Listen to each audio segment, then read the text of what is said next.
উপস্থিত দূর দূরান্ত থেকে আগত তাওহীদ প্রেমী মুসল্লি ভাইয়েরা, শুকরিয়া জ্ঞাপন করি সকলে রব্বে কারিমের দরবারে আলহামদুলিল্লাহ। মুহতারাম হাজিরিন, গত সপ্তাহের আগের সপ্তাহে আমরা আকীদা সম্পর্কে আলোচনায় কিছু কথা উপস্থাপন করেছিলাম। আল্লাহ তাআলা যদি তৌফিক দান করেন, এই সংক্ষিপ্ত সময়ে আকীদা বিষয়ক দ্বিতীয় কিস্তি আজকে শুরু করব। মুহতারাম হাজিরিন, সমস্ত আমলের ফলাফল যেরকম নিয়তের উপরে নির্ভরশীল, ঠিক নিয়ত নির্ভরশীল আকীদার উপরে। সুতরাং কারো নিয়ত শুদ্ধ হলেই হবে না, সাথে সাথে আকীদাও ঠিক থাকতে হবে। সেই কারণে আকীদা বিশ্বাস না থাকার কারণে পৃথিবীর অমুসলিমেরা, মুসলমান দেশ হোক অথবা অমুসলিম দেশে হোক, বিভিন্ন সামাজিক কাজে লিপ্ত তারা। এ তো আকীদা ওয়াহদানিয়াতের আকীদা না থাকার কারণে তাদের এই কাজের ফলাফল দুনিয়ার জন্যে বর্তাবে, আখিরাতের জন্য তারা কখনো আশা করতে পারে না। আওয়াজ বেশি হচ্ছে, একটু আওয়াজ কমিয়ে দেই।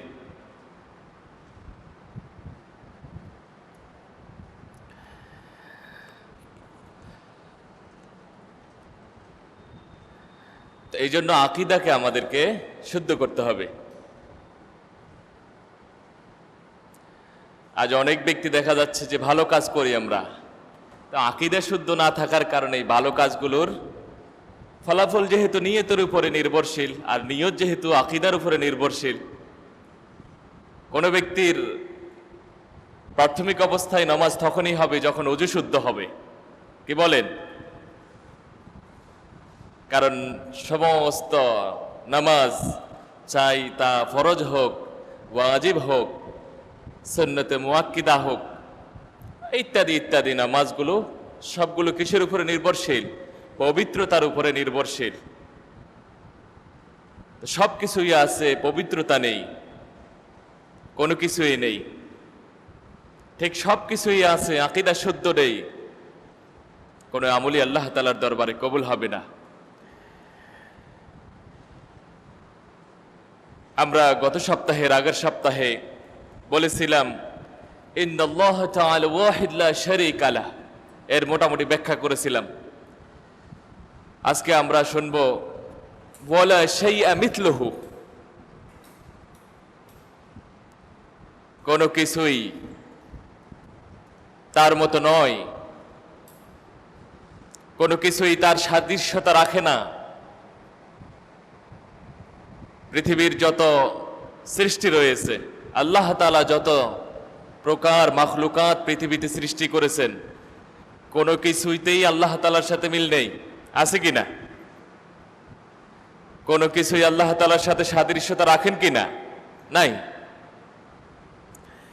যেরকম আল্লাহ তাআলা বলেন লাইসা কামিথলিহি শাইউন, কোনো কিছুই তার মতো নয়।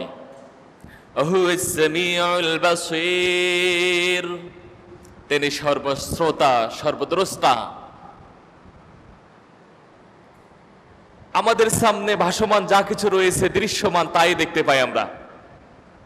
এমনকি আমাদের পিছনে কোনো ব্যক্তি যদি ছুরিয়াঘাত করার জন্য প্রচেষ্টায় লিপ্ত থাকে, যতক্ষণ পর্যন্ত সামনের ব্যক্তি অথবা আমরা কোনোভাবে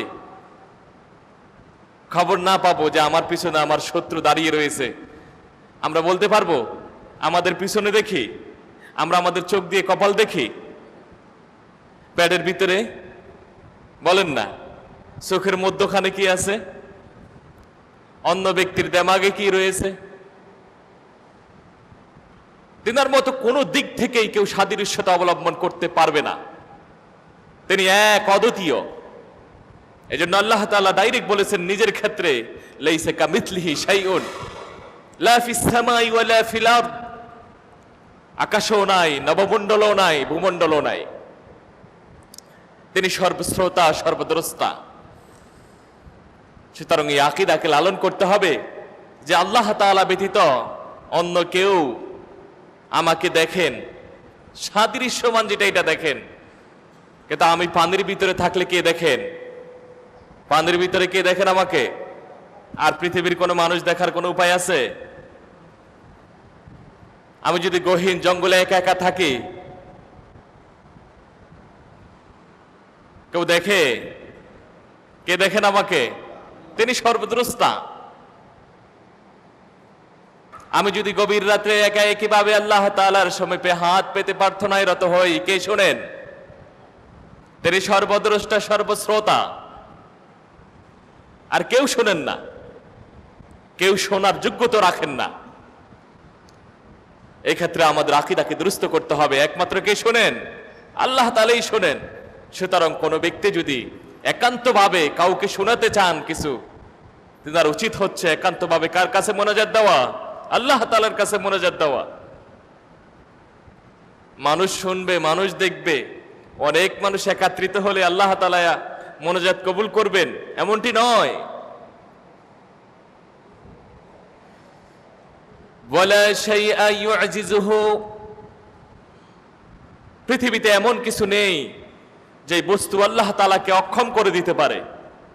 ওয়ালা শাইআ ইউজিজুহু, পৃথিবীর কোনো এমন বস্তু নেই, সৃষ্টির মধ্যে এমন কোন সৃষ্টি নেই যে সৃষ্টি আল্লাহ তাআলা কি করতে পারে? অক্ষম ঘোষণা করতে পারে। অক্ষম দুই ভাবে কি করে মানুষ ঘোষণা দেয়। একটা হচ্ছে চিন্তা বিবেকের লোপ পাওয়ার কারণে এই ব্যক্তি বিবেকহীন বলে, কি বলেন? আবার একজন ব্যক্তির সব অবকাঠামো রয়েছে কিন্তু শারীরিকভাবে দুর্বল, আমরা সেই কারণে তাকে অক্ষম ঘোষণা দেই। কিন্তু আল্লাহ তাআলা কোন দিক থেকে অক্ষম? তিনি আমাকে আপনাকে সৃষ্টি করে ছোট একটা গিলো দিয়েছেন। এই ছোট গিলিতে মানুষ কি করে? বিশ্ব জয় করে। এখন চাঁদে পর্যন্ত আরোহণের স্বপ্ন দেখতেছে। তো তিনি এই দিক থেকেও কি নয় অক্ষম নন? তিনার জ্ঞান অপরিসীম। তিনার সম্পর্কে যারা এই চিন্তা লিপ্ত হয়েছে, এই আল্লাহ তাআলার যে জ্ঞানের জগৎ রয়েছে, এখানে যারা এই ডুব দিয়েছে, অনেক নাবিকেই কুলে ঘেঁষতে পারেনি। কারণ তার চিন্তার জগৎ অনেক বিস্তৃত। যতটুকু চিন্তা করার জন্য বলা হয়েছে ঠিক ততটুকুই চিন্তা করতে হবে। এর বাহিরে যদি আমরা চিন্তা করি তাহলে আমরা ধ্বংস হয়ে যাব। এই জন্য আল্লাহ রাসূল সাল্লাল্লাহু আলাইহি ওয়াসাল্লাম বলেন, তাফাক্কারু ফি খালকিল্লাহ ওয়া লা তাফাক্কারু ফিল্লাহ ফাতাহলিক। আল্লাহ তাআলার সৃষ্টি জগৎ নিয়ে তোমরা গবেষণা করো, কিন্তু আল্লাহ তাআলাকে নিয়ে কি করো না? গবেষণা করো না। হাদিসে রয়েছে শয়তান মানুষকে ওয়াসওয়াসা দেয় এইভাবে। শয়তান মানুষকে প্রথমে কুমন্ত্রণা দিয়ে এই শব্দগুলো কি করে? নিক্ষেপ করে তার মনের মধ্যে। তুমি কোন জায়গা থেকে এসেছো? তো বান্দা মনে মনে উত্তর দেয়, আমি তো আমার পিতামাতার গর্ভ থেকে এসেছি। আচ্ছা, তোমার পিতামাতাকে কে সৃষ্টি করলো? আমার পিতামাতাকে আল্লাহ সৃষ্টি করলো। তারপরে শয়তান আবার কি করে? একটা প্রশ্ন ছুড়ে দেয়, তোমার আল্লাহকে কে সৃষ্টি করলো? আসে কি আসে না মাঝে মধ্যে? আল্লাহ রাসূল সাল্লাল্লাহু আলাইহি ওয়াসাল্লাম বলেন, সেই সময় তুমি আউযু বিল্লাহি মিনাশ শাইতানির রাজিম পড়ো। কি পড়ো? আউযু বিল্লাহি মিনাশ শাইতানির রাজিম পড়ে শয়তানকে দূরীভূত করার জন্য তুমি চেষ্টায় রত হও। ওয়ালা শাইয়া ইউজিজুহু, পৃথিবীর এমন কোন বস্তু নেই, এমন কোন সৃষ্টি নেই যেটা আল্লাহ তাআলা কি করতে পারে? অক্ষম করতে পারে, অক্ষম ঘোষণা দিতে পারে। এই সম্পর্কে আল্লাহ তাআলা বলেন সূরা ফাতিরের ৪৪ নম্বর আয়াতে, ওয়ামা কানাল্লাহু লিইউজিজাহু মিন শাইইন ফিস সামাওয়াতি ওয়ালা ফিল আরদ ইন্নাহু কানা আলীমান কাদিরা। আসমান এবং জমিনে এমন কোন বস্তু নেই যেটা আল্লাহ তাআলাকে অক্ষম ঘোষণা করতে পারে, অক্ষম করে দিতে পারে। কারণ তিনি জ্ঞানী, সর্বজ্ঞানী, তিনি পরাক্রমশালী। দুই কারণে মানুষের কি হয়? অক্ষমতা ঘোষণা হয়। এক নম্বর হচ্ছে জ্ঞান না থাকার কারণে, আর একটা শক্তি না থাকার কারণে। অথচ আল্লাহ তাআলা দোনোটাতেই কি? মহিমান্বিত। তিনার শক্তি রয়েছেন, ইন্নাল্লাহা আলা কুল্লি শাইইন কাদির। আল্লাহ তাআলা পৃথিবীর নবমণ্ডলে ভূমণ্ডলে যত কিছু রয়েছে সব কিছুর উপরে কি ক্ষমতাবান। একমাত্র ক্ষমতাবান কে? আল্লাহ তাআলা। আমি আপনি মুখে বলতে পারবো আমার ক্ষমতা আছে, আমার জনবল রয়েছে, যখন মৃত্যুর সময় এসে যায় তখন হয়তোবা ডাক্তারকে বলি যত টাকা আছে দিব, আমি আমার প্রাণ ভিক্ষা চাই। ছেলেকে ডেকে বলি আমার যত কিছু আছে আইসিইউর ব্যবস্থা করো তার বিনিময়ে। স্ত্রীকে ডেকে বলি তোমার যত স্বর্ণ গয়না রয়েছে আমি যদি বেঁচে থাকি তাহলে অবশ্যই এগুলাকে আবার তোমাকে ফিরিয়ে দিব। এগুলার বিনিময় হলো আমাকে কি দান করো? প্রাণ দান করো, আমাকে পুনর্জীবন দান করো। কাজে আসে? যদি আল্লাহ তাআলা কি করেন, ইদা আরাদা আন ইয়াকুনা লাহু কুন ফায়াকুন, আল্লাহ তাআলা যদি ইচ্ছা করেন তাহলে এই ব্যক্তিকে দিতে পারেন, কোন বললে হয়ে যায়, আবার জানটা ফিরিয়ে দিতে পারেন। আর আল্লাহ তাআলার যদি কিনা থাকে, ইচ্ছা না থাকে, সে মৃত্যু সজ্জায় শায়িত হয়ে চিরতরে কোথায় চলে যায়? কবরের যাত্রী হয়ে যায়। এজন্য আল্লাহ তাআলা বলেন আল্লাযী খালাকাল মাউতা ওয়াল হায়াতা লিয়াবলুয়াকুম আইয়ুকুম আহসানু আমালা। তিনি মৃত্যু দেন, তিনি আবার জীবন দান করেন, এবং তিনি দুনিয়াতে দেখেন তোমাদের ভিতরে উত্তম কর্ম সাধন করেছে কে, উত্তম আমল করেছে কে, আমলে সলে করেছে কে।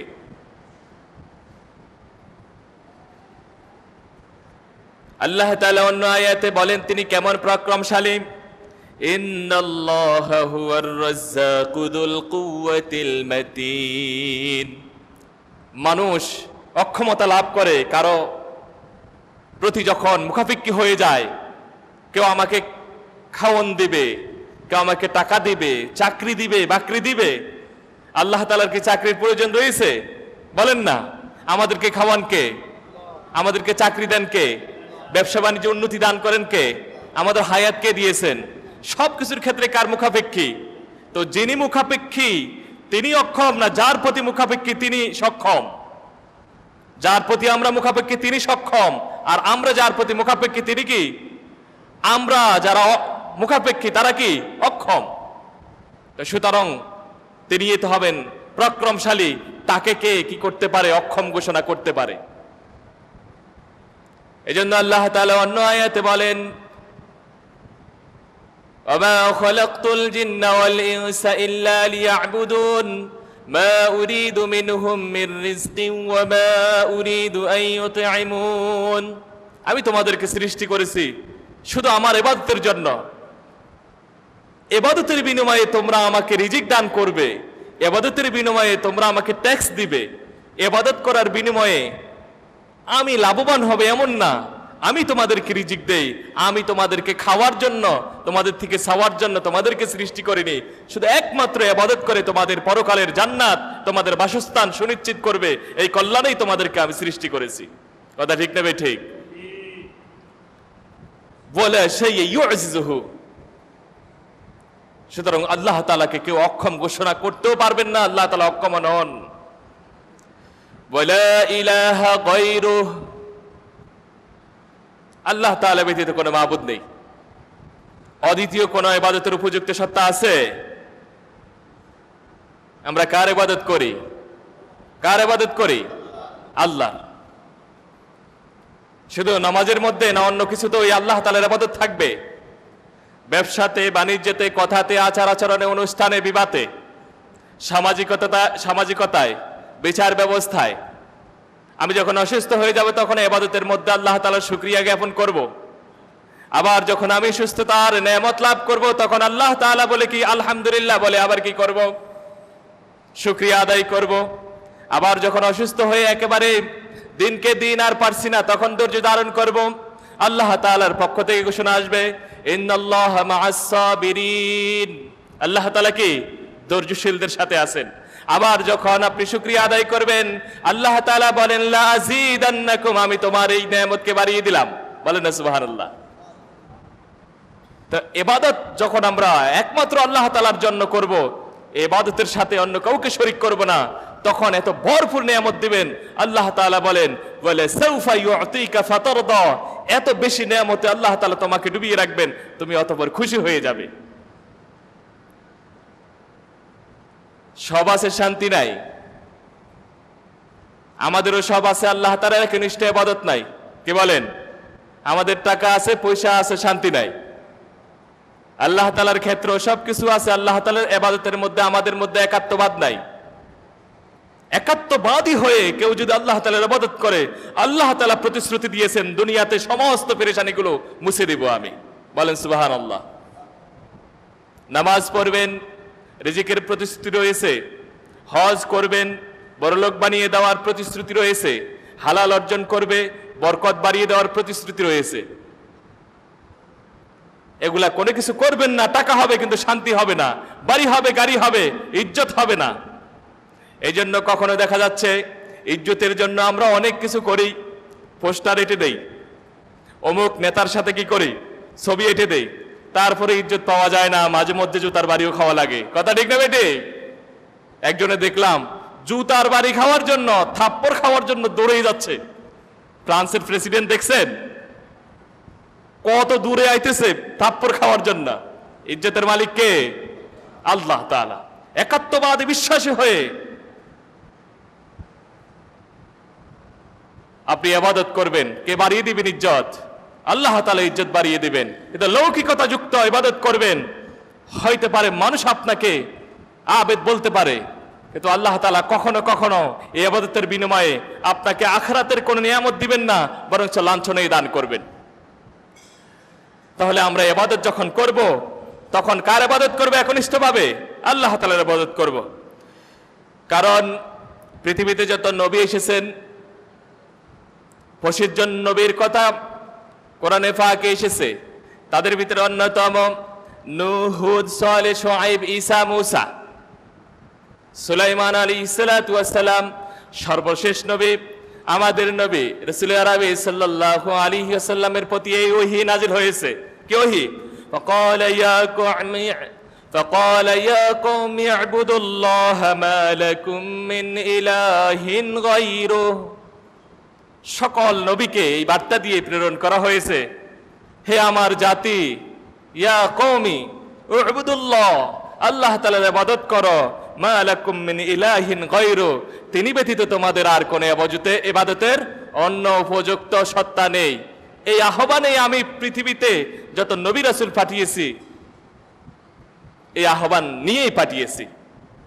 সুতরাং আমাদেরকে ইবাদত করার সময় একনিষ্ঠভাবে কার ইবাদতের কথা মনে রাখতে হবে? আল্লাহ তাআলার ইবাদতের কথা মনে রাখতে হবে। ইবাদত করতে গিয়ে কাউকে সামনে রাখতে হবে, কারো কথা স্মরণ করতে হবে, কারো কাছে যাইতে হবে। এগুলা কি করা যাবে না? মনে আনা যাবে না। দাঁড়িয়ে যদি আল্লাহ তাআলার নাম কি না থাকে, মনে না থাকে, শয়তান যদি আপনার মনকে অন্যদিকে নিয়ে যায়, আবার প্রচেষ্টায় আবার মনকে নামাজের ভিতরে নিয়ে আসেন। মনকে এইভাবে কি দেন? প্রমোদ দেন, আমার আল্লাহ তাআলা আমাকে দেখতেছে। বারে বারে মন ওইদিকে চলে যাবে। নামাজের ভিতরে আবার মন নিয়ে আসবেন, আল্লাহ তাআলার ভয়কে নিয়ে আসবেন। তাহলে দেখবেন ব্যবসা বাণিজ্যের আর কি আসবে না, গণা আসবে না, হিসাব নিকাশ আসবে না, রাজনৈতিক চিন্তাধারা আসবে না, নামাজের পরে কি হবে এটার চিন্তাধারা আসবে না। এজন্য ইমাম সাহেব যদি কখনো ভুল করে, 2 কারণে ভুল করে। কয় কারণে? 2 কারণে ভুল করে। 1 নম্বরে ভুল হয়তোবা অনিচ্ছাকৃত, হয়তোবা কি অনিচ্ছাকৃত। আর এটা যদি বারবার হয়, তাহলে সে তার মন নামাজে না থেকে ঘরের দিকে রয়েছে, বাড়ির দিকে রয়েছে, রাজনৈতিক বিভিন্ন প্রেক্ষাপটের দিকে রয়েছে। দ্বিতীয় কারণ হচ্ছে মুসল্লিদের কারণে। দ্বিতীয় কারণ কি? মুসল্লিদের কারণে। আল্লাহ রাসূল সাল্লাল্লাহু আলাইহি ওয়াসাল্লাম নামাজ পড়াচ্ছেন, স্বয়ং আল্লাহ রাসূল, যার উপরে পবিত্র কোরআন নাজিল হয়েছে। নামাজের ভিতরে তিনি ভুল করে বসলেন। নামাজের সালামের পরে আল্লাহ রাসূল সাল্লাল্লাহু আলাইহি ওয়াসাল্লাম সাহাবীদের দিকে মুখ করে বললেন, তোমাদের মধ্যে আজকে যারা নামাজ পড়েছে আমার পিছনে, তোমরা ঠিকভাবে পূত পবিত্রতা অর্জন করে আসোনি। তোমাদের অপবিত্রতার কারণে আমাদের নামাজের ভিতরে কি হয়? বিঘ্নতা সৃষ্টি হয়। আল্লাহ রাসূল সাল্লাল্লাহু আলাইহি ওয়াসাল্লামের এই হাদিস দ্বারা বলতে পারি, শুধু ইমাম সাহেব ভুল করে নামাজের মধ্যে, ইচ্ছাকৃতভাবে অনিচ্ছাকৃতভাবে এমনটি নয়। বরং কখনো কখনো কি হয়, আমাদের মুসল্লিদের কারণে কি হয়, ইমাম সাহেব ভুলের আবির্ভূত হতে পারে, ইমাম সাহেব ভুলে পতিত হতে পারে। আমরা অনেকে আসি বিভিন্নভাবে অপবিত্রতা নিয়ে আসি। 5 ওয়াক্ত কি করে নামাজ পড়ি, যারা আমরা প্যান্ট পরি তারা আন্ডারওয়্যার পরি। এই প্রস্রাব করার পরে দিয়ে এটাকে কি চেঞ্জ করার কি থাকে না, আর মন মানসিকতা থাকে না? কারণ এটা তো একেবারে কি, যেখানে প্রস্রাবের মেন স্থল, অপবিত্রতার মেন আশ্রয়স্থল, সেখানে এটা বসবাস করে। 5 ওয়াক্ত নামাজে এটা নিয়ে পড়ি, পবিত্রতা কোথায় আসবে? অথবা 5টা রাখুন 5 ওয়াক্তে, নতুবা 2টা রাখুন। যারা অত্যন্ত এটা পড়েন, আর যারা লুঙ্গি পরেন তারা অত্যন্ত নামাজের লুঙ্গি আর চলাফেরার লুঙ্গিকে আলাদা করে দিন। কারণ যেই কোনো সময় কি হতে পারি, আমরা অপবিত্রতায় গ্রস্ত হতে পারি। আমার জানা মতো হতে পারে, অজানাতেও হতে পারে। নামাজ পড়ি, নামাজ কবুল হয় না, নামাজ কবুল হয় না। নামাজ কবুল হবে কিভাবে ভাই? কখনো চিন্তা করেছি আমি যে পোশাক পরছি এই পোশাক পবিত্র না অপবিত্র? কখনো চিন্তা করিনি। কারণ আল্লাহ তাআলা বলেন, ইয়া আইয়ুহাল্লাযীনা আমানু খুযু যিনাতাকুম ইনদা কুল্লি মসজিদ আই ইনদা কুল্লি সালাতিন। হে বিশ্বাসীগণ, যখন তোমরা নামাজ পড়তে আসবে, প্রত্যেক ওয়াক্ত নামাজের সময় তোমার সাধ্য অনুযায়ী তুমি পবিত্রতা গ্রহণ করে আসো, সাজসজ্জা গ্রহণ করো। অনেকে বলে থাকে যে হুজুরে এত সাজুগুজু করে কিভাবে চলে? এটা আপনাকে দেখানোর জন্য নয়, নিজের জামা কাপড় আছে এটা দেখানোর জন্য নয়, আল্লাহ তাআলার আদেশ পালনার্থে সামর্থ্য অনুযায়ী আমি করে থাকি, যাতে করে আপনার স্যাটিসফাই হয়। আপনি যাতে করে এই আঙ্গুলি না তুলতে পারেন যে হুজুর অপবিত্র থাকে, আমাদেরকে কিভাবে পবিত্রতার সবক দেয়। এই জন্য দায়ীদের জন্য আল্লামা ইমাম জালালউদ্দিন সুয়ুতী রাহমাতুল্লাহ আলাইহি 6টা শর্ত দিয়েছেন। তার ভিতরে অন্যতম এক শর্ত হচ্ছে, দায়ী যেটা বলবে আগে সে নিজে কি করবে? আমল করবে। তাহলে আমলের কি হবে? তাসির হবে। আজকে আমরা অন্যকে বলি নিজের ভিতরে নাই, অন্যের ভিতরে সাফসুতরা দেখতে চাই, নিজের ভিতরে সাফসুতরা নেই। অন্যকে আমরা গীবত থেকে কি চাই? পরিত্রাণ দেখতে চাই। এই ব্যক্তির মধ্যে গীবত দেখতে চায় না, কিন্তু নিজে গীবতের ভিতরে হাবুডুবু খায়। অন্য ব্যক্তিকে বলি সুদী, কিন্তু নিজে সুদের থেকে না বেঁচে অন্য ব্যক্তির দিকে দিয়েই আঙ্গুল দেই। অন্য ব্যক্তি বলি বেনামাজি, নিজে বেনামাজি হয়ে অন্য ব্যক্তির দিকে আঙ্গুল দেই। এই জন্য সমালোচনার পাত্র হয়ে যায়। নিজে হজ করি না, অন্য ব্যক্তির দিকে বলি যে এই ব্যক্তির সামর্থ্য থাকা সত্ত্বেও হজ করে না, এই জন্য আমার কথার ভিতরে কোনো আসর হয় না। নিজে নেশাব পরিমাণ মালের মালিক হয়েছি, জাকাত দেই না, অন্য ব্যক্তির টাকা হয়েছে, মনে করি এই ব্যক্তি জাকাতের কি হয়েছে? মালিক হয়েছে, কেন জাকাত দেয় না? মসজিদে বসে বসে কি করি? বাজারে হাটে ঘাটে বসে বসে গীবত করি। এই জন্য আমাদের কথাগুলোর উপরে কোনো আমল করতে কোনো ব্যক্তি রাজি নয়। এই জন্য নিজে বলার আগে দিয়ে কাউকে নিজে আমলে কি করতে হবে? পরিণত করতে হবে। ভাইরা আমার, বলছিলাম লা ইলাহা গায়রুহু, তিনি ব্যতীত ইবাদতের আর কোনো উপযুক্ত সত্তা নেই। কদিমুন বিলা ইবতিদাইন দাইমুন বিলা ইনতিহাইন। কদিমুন, তিনি অনাদি, বিলা ইবতিদাইন, যার কোনো আরম্ভ, প্রারম্ভ, সূচনা, প্রথমত্ব নেই। কি বলছি? যার কোনো আরম্ভ, প্রারম্ভ, সূচনা, প্রথমত্ব নেই। আবার বুঝবেন, যার আগে কেউ ছিল না। হুয়াল আউয়ালু ওয়াল আখিরু ওয়াজ যাহিরু ওয়াল বাতিন, তিনি সর্বপ্রথম, তিনি সর্বশেষ, তিনি আপনার দৃশ্য, তিনি অদৃশ্য। তিনার নাম কি? মহান সত্তা আল্লাহ তাআলা। তিনার আগে কেউ নেই, তিনার পরেও কেউ নেই। তিনি বেঁচে থাকবেন, ওয়ালা ইয়াফনি ওয়ালা ইয়াবিদু, তিনি শেষ হবেন না, নিঃশেষ হবেন না। আল্লাহ তাআলা এই কথাগুলো এইভাবে বলেন, কুল্লু মান আলাইহা ফানি ওয়া ইয়াবকা ওয়াজহু রাব্বিকা যুল জালালি ওয়াল ইকরাম। আপনার মহানুভব, মহিমান্বিত পালনকর্তা ব্যতীত পৃথিবীতে যা কিছু অবস্থিত রয়েছে একদিন সবকিছু ধ্বংস হয়ে যাবে। কুল্লু শাইইন হালিক ইল্লা ওয়াজহু, আল্লাহ তাআলা ব্যতীত সবকিছু কি হয়ে যাবে? ধ্বংস হয়ে যাবে। এমনকি আমার আপনার আত্মা যে কবজ করে, সেও আল্লাহ তাআলা নির্দেশে কি হয়ে যাবে? একদিন মৃত্যুবরণ করবে। শুধু কার চেহারা বাকি থাকবে? আল্লাহ তাআলা বাকি থাকবেন, আল্লাহ তাআলার চেহারায় বাকি থাকবে, আর কোন সত্তা কি থাকবে না, বাকি থাকবে না। এই জন্য লা ইয়াফনি ওয়া লা ইয়াবিদু, তিনি শেষ হবেন না, তিনি শেষ হওয়ারও নয়, তিনাকে কেউ নিঃশেষ করতেও পারবে না। পৃথিবীতে কি ছিল? হামান ছিল, নমরুদ ছিল, সাদ্দাত ছিল, ফেরাউন ছিল। কখনো কখনো কি করেছে? আল্লাহ তাআলাকে শেষ করার জন্য তীর নিক্ষেপ করেছিল। কি করে দিবে? আল্লাহ তাআলাকে শেষ করে দিবে।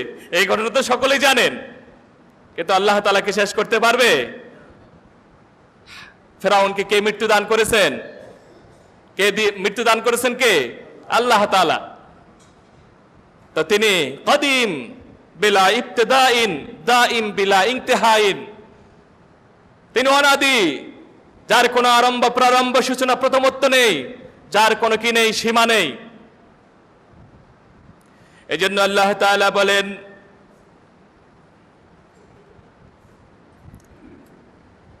হুয়াল আউয়ালু ওয়াল আখিরু ওয়াজ যাহিরু ওয়াল বাতিন। নিজের কথা নিজে ঘোষণা দিচ্ছেন, কেউ যেন দাবি না করতে পারে আমি খোদা। ফেরাউন কি বলেছিল? আনা রব্বুকুমুল আলা, তোমরা কার ইবাদতে রত থাকো? পৃথিবীতে আমি তো বড় রব, আমি তো পৃথিবীর বড় সত্তা, যদি ইবাদত করো তাহলে আমার ইবাদত করো। হাজার হাজার নবী রাসূলকে হত্যা করেছে এই কথা বলে, হাজার হাজার তাওহীদ পন্থীকে হত্যা করেছে এই কথার জন্য, একাত্মবাদের সাক্ষী না দেওয়ার কারণে।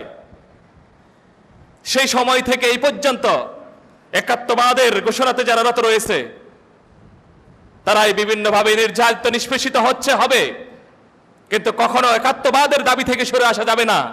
কারণ মুসলমান যেদিন হয়েছেন, ঘোষণা আল্লাহ রসুলের পক্ষ থেকে এসেছে,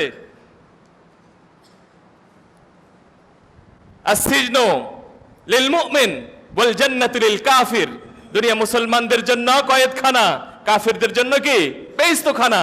সুতরাং যে সমস্ত ভাইরা মুসলিম দাবি করি আর দুনিয়াতে যত নাজ নেয়ামত রয়েছে, নাজ নেয়ামতের ভিতরে ডুবে আছে, তারা নিজেদেরকে পরীক্ষা করতে পারেন, আপনি কততম মুসলমান, হ্যাঁ, কোন পয়েন্টের মুসলমান? আপনি নিজেকে প্রশ্ন করে নিজের ঈমানকে আপনি আজকে পরীক্ষা করে নিতে পারবেন। আর আল্লাহর রাসূলের ঘোষণা অনুযায়ী যারা বিভিন্ন মুসিবত থেকে ওই 5 ওয়াক্ত নামাজ বাদ দেয় না, সামর্থ্য অনুযায়ী যতটুকু পারে সুন্নতকে বাদ দেয় না, আপনি তাদের ঈমানকে একেবারে অবলীলায় পরীক্ষা করে নিতে পারবেন। আমার ঈমান থেকে তার ঈমান স্ট্রং, না তার ঈমান থেকে আমার ঈমান স্ট্রং। আদ-দুনিয়া সিজনুল মুমিন ওয়া জান্নাতুল কাফির, দুনিয়া মুসলমানদের জন্য কয়েদখানা আর কাফিরদের জন্য কি? বেহেশতখানা। আজকে আমরা দেখতে পাচ্ছি এরকমই আমাদের চলন, আমাদের কথন, আমাদের চলাফেরা, আমাদের সংস্কৃতি, মনসে যত রকমের কাফিরিও, যত রকম ইহুদি খ্রিস্টানদের কৃষ্টি কালচার রয়েছে, ভরে রয়েছে। মুসলমানদের সন্তান এক জায়গা দাঁড়ালে আর হিন্দু খ্রিস্টানদের সন্তান এক জায়গা দাঁড়ালে পার্থক্য করার কোনো জো নেই। কোনটা মুসলমানের সন্তান আর কোনটা কি ইহুদি খ্রিস্টান মুশরিকের সন্তান। এর থেকে আফসোসের বিষয় আর কিছু হতে পারে না ভাইরা আমার। মুসলমানদের সন্তানকে বলা হয়েছে, বাবাকে বলা হয়েছে, যখন 10 বছর হবে তখন তুমি নামাজের জন্য বেত্রাঘাত করো। কিন্তু মুসলমানও আসে না মসজিদে নামাজ পড়তে, মুসলমানের সন্তানও আসে না। মুসলমানও কি থাকে? ঘুমিয়ে থাকে। মুসলমানের সন্তানও ঘুমিয়ে থাকে। মুসলমান জানে শুধু কি সবে বরাত এবং 2 ঈদের নামাজ পড়ে কান্নাকাটি করে আল্লাহ তাআলার কাছে মাফ চেয়ে যাবে। মাফ কি এত সহজ? মামুর বাড়ি গেলাম, মামুর কাছে আবদার করলাম, আমার ইটা নাই, মামুর টাকা রয়েছে, একটা বাইক কিনে দাও। এত সহজ নয়, এত সহজ নয়। যদি এত সহজ হতো, নামাজ, রোজা, হজ, যাকাতের বিষয়ে এত কঠোরতা আরোপ করা হতো না আল্লাহ রসুলের পক্ষ থেকে, আল্লাহ তাআলার পক্ষ থেকে। প্রিয় ভাইরা আমার, আমি যে কথাগুলো বলছি, মুসলমানদের প্রত্যেকটা আকীদা বিশ্বাস নিয়ে যে কথা বলছি, এগুলোর উপরে আমাদেরকে অবশ্যই ঈমান রাখতে হবে। এই আকীদা বিশ্বাস যদি শুদ্ধ হয়, সমস্ত আমল শুদ্ধ। সমস্ত আমল শুদ্ধ, আকীদা শুদ্ধ নেই, কোনো কাজে আসবে না। আল্লাহ তাআলা আমাদের সকলকে আলোচনাকৃত কথাগুলোর উপরে যথাযথ আমল করার তৌফিক দান